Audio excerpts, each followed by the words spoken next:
Nasabi ko na nga lang na one day, babalikan kita at aakyatin ko lahat ng mga tourist spots mo. Char.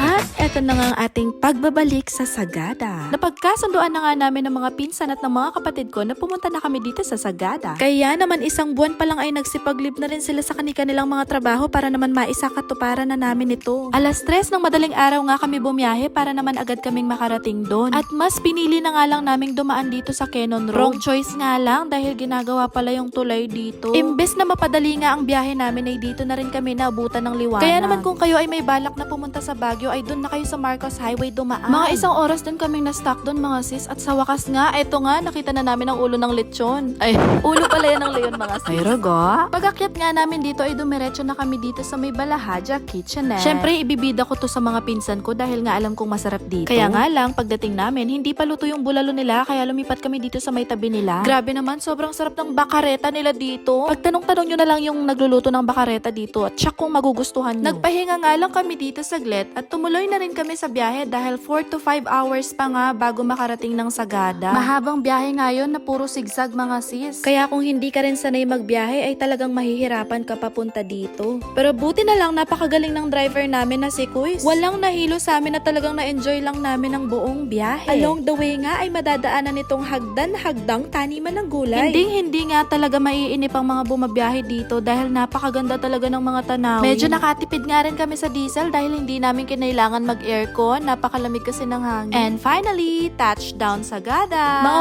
1 PM kami nakarating at dito kami tumuloy sa may Villa de Familia. Pagkatapos namin nag-check-in ay nagpahinga lang kami saglit at wala na kaming sinayang na oras, inumpisahan na talaga namin ang adventure. Ayan, so ngayon mga sis, papunta kami sa, saan tayo pupunta te? Hanging Coffins. Wait lang, dito ako. Ayan po. Kasama po namin si Matanglawin. Ay, correct yun pala. Si Kuya sa pinapoging quiz namin. Say hi sa banks ni Raymond. Ginagawa mo yung asawa ko. Ay, hello. Kakat ko na lang. Ay, ang hirap. Ang awkward pala pag ganitong salita, no?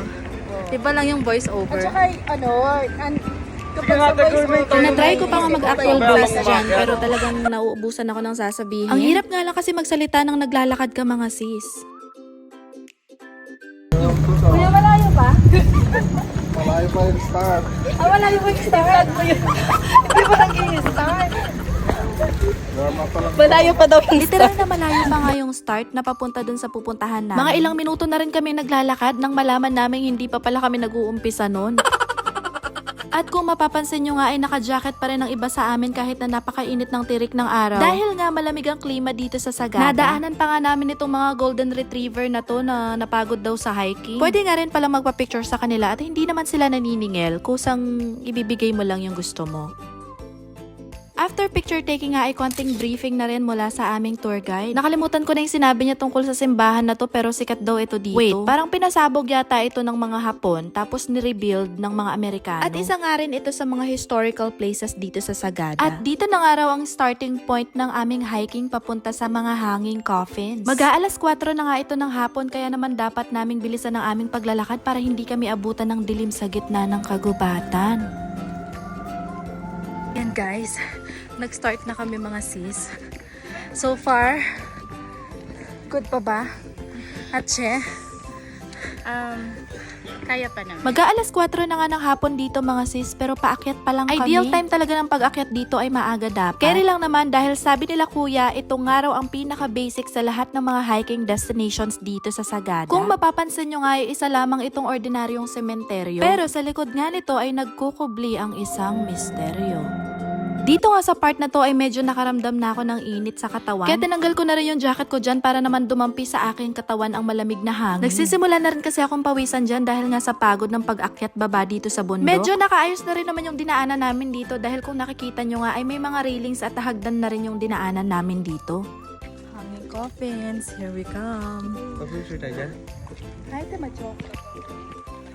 Mahaba-habang lakaran nito at napakatirik talaga ng mga lugar na dinaanan namin. At habang bumababa nga ako, iniisip ko na rin kung paanong sitwasyon ko paakyat. Dahil napakatirik nito mga sis at talaga namang nakakapagod. Naalala ko pa nga yung sinabi ng tour guide namin na sa lahat ng mga tourist spot na may hiking dito ay ito nga raw ang pinaka-basic. Paano? Pero carry lang naman yan mga sis dahil kitang-kita nyo naman game na game kami lahat. At hindi nyo mahahalata sa amin na wala pa kaming tulog. Pataas pababa nga yung mga dinaanan namin dito. Kung gaano kalalim yung dinaanan namin ay ganun din kataas yung inakyat namin. So ito guys, Bye, kaya pa? okay naman lahat. Malapit nang mag-start. Binibiro pa nga kami dito ng aming tour guide na malapit pa lang daw kami mag-start. Uy, grabe. Ang taas. Basic pa niyan to ah. Nakakapagod man yung pag-akyat dito pero worth it naman. Dahil sa wakas, napuntahan ko na rin yung mga inaasam-asam kong lugar. Hindi ko kasi nagawa to nung kasama ko si Master at si Lexi dito sa Sagada. Alam nyo na, KJ yung mga yon. Ito nga pala yung tinatawag nilang hanging coffins. Alam nyo ba na ang kanilang traditional na paglilibing nung unang panahon ay ganito? Sinasabit daw talaga nila yung mga bangkay sa matatarik na bundok at isa sa mga sinasabing dahilan ay para proteksyonan ng mga bangkay sa mga hayop, partikular na sa mga bayawak at aso. Pansin nga rin namin na napakaraming asong pakalat-kalat dito maging sa mga bundok. Hindi nga raw kasi sila naglilibing ng mga bangkay ng tao sa ilalim ng lupa sa kadahilan ng pinoproteksyonan daw nila ito at respeto nga raw sa lupa nilang tinatamnan. Kung nakita nyo nga kanina ay nagkaroon na rin sila ng mga pangkaraniwang sementeryo dahil na-impluwensyahan na nga raw sila ng mga Amerikanong mga pumunta dito. Napag-alaman din namin na bawat libingan dito ng isang taong may asawa ay agad na rin may nakareserve sa tabi niya para naman tabi sila ng kanyang asawa sa pagdating ng panahon.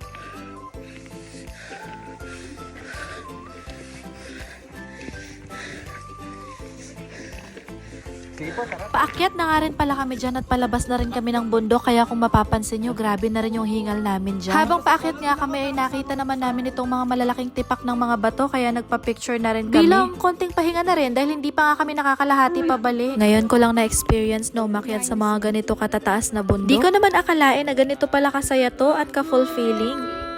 Kunyari sisilip ka doon. Tayo nagmamahal po sa mag-isa. Bandang alas 5 na nang makabalik kami sa aming homestay. Nagpahinga lang kami saglit at maya-maya pa nga ipumunta na rin kami dito sa may isang Wow Cafe. Isa rin ito sa mga sikat na lugar na pinupuntahan dito sa Sagada. Good food with a nice view. At kung matutsyempohan mo nga minsan ay meron din itong sea of clouds. At madalas foggy din dito. Kaya naman talagang masarap kumain dito habang ine-enjoy mo yung view. Uy, sana all. Sayang nga lang at hindi na namin to inabutan ng nakabukas. Hanggang alas 5 nga lang kasi yung operational time nito mga sis. Kaya kung pupunta kayo dito, agahan nyo na lang. Dahil nga sarado ito, ay bumalik na lang din kami sa may sentro para doon na lang humanap ng makakainan. Ewan ko ba kung kaninong idea to, ba't gumanyan kami? Nagmukha tuloy kaming bangus na nakapila.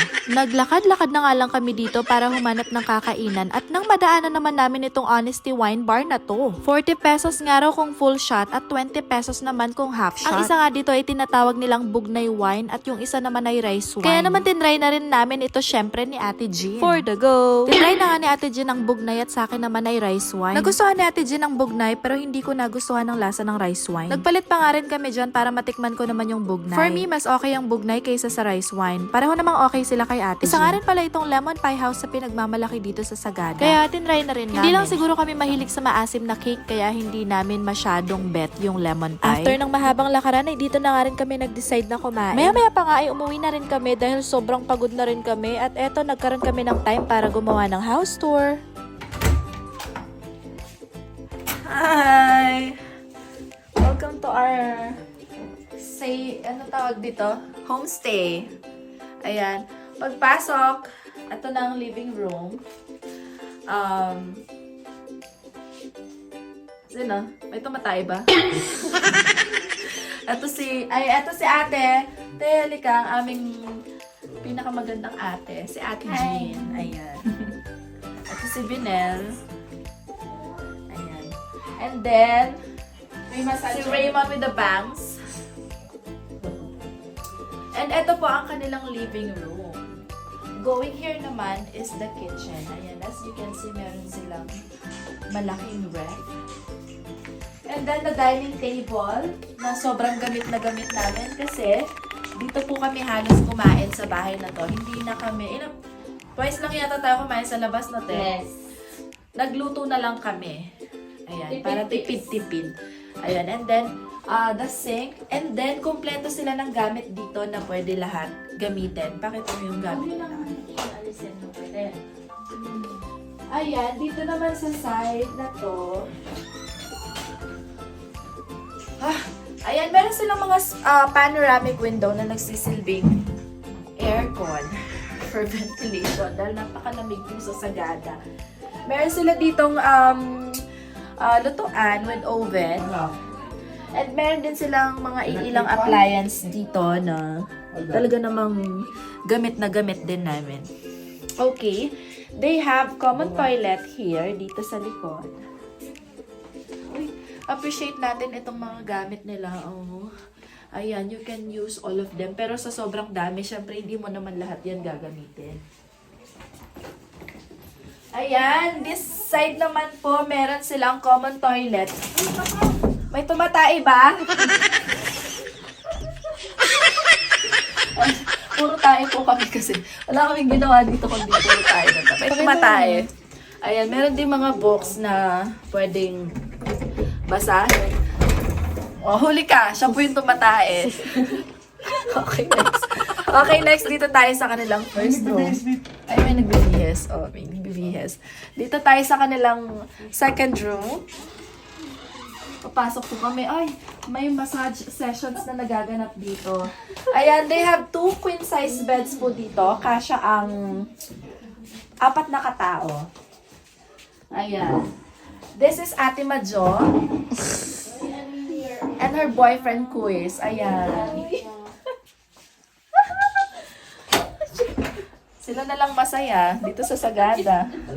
Meron silang bawat rooms nila dito is merong spacious balcony na mukhang hindi naman namin magagamit dahil nga napakalamig. Walang magde-dare na tumambay dyan, okay? Ay, ano yung tsura ko pala? Okay, doon tayo sa pangatlong room. Ang ganda ng rooms nila, oh. Alam nyo ba, ang mura lang dito. Ayan. Ay, ito naman ang aking sister, si Elle. Ang asawa ni Raymond with the bangs. Ayan, ito si Azel. And Rick. Kakatayin mo lang, no? Bakit kaya dito?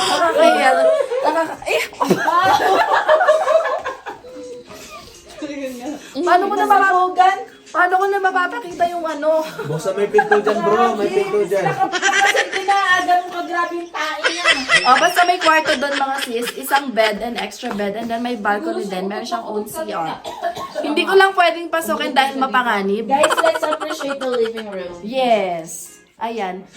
Show mo sila ate. Nakakatingpwet ko sali mo sa vlog. Wala tayong ginawa dito, kundi puro tumain, no? Tumain na din tumain. Gamit na gamit yung mga nila dito. Meron silang dito, Wi-Fi na napakalakas. Yes. Ang ganda ng kanilang Wi-Fi. As in, makaka-victory ka sa ML. Ayan, nandito po kami sa second floor ng kanilang area. Ang presyo dito is 500 pesos per head. Napaka-affordable ng mga sa mga homestay. Di ba usually basta, hindi sila ganun kamura. And, di ba, yung ano naman, ang ganda. Ikaw yung comfortable ka. Yes. At dito meron silang CCTV. Siyempre, bawal mag-smoke. Hindi ko tuloy magagawa yung balak ko na pag-uwi kahit mga isang platong korel lang. Social ang mga gamit nila dito, in fairness. Dito nga pala to mga sisi sa Villa de Familia. 500 pesos per head lang. So kami ang babayaran lang namin dito is nasa 5,000 per night. Super affordable. And ayan, marami silang windows for ventilations balcony. Lamig. Ayan, ito po ang kanilang view. Hindi siya mountain view dahil nandito tayo mismo sa sentro ng town, no? Ito na yung municipal nila, no? Ayan, which is very good kasi yun na nga, namamalengke kami. Ayan lang yung palengke nila. Nandiyan lang, namamalengke kami ng kakainin namin. Kaya, very puro ko very. Basta nakakatuwa, dito kayo magstay mga sis. Villa de Familia. Ayun lang. Thank you for watching. Bye-bye.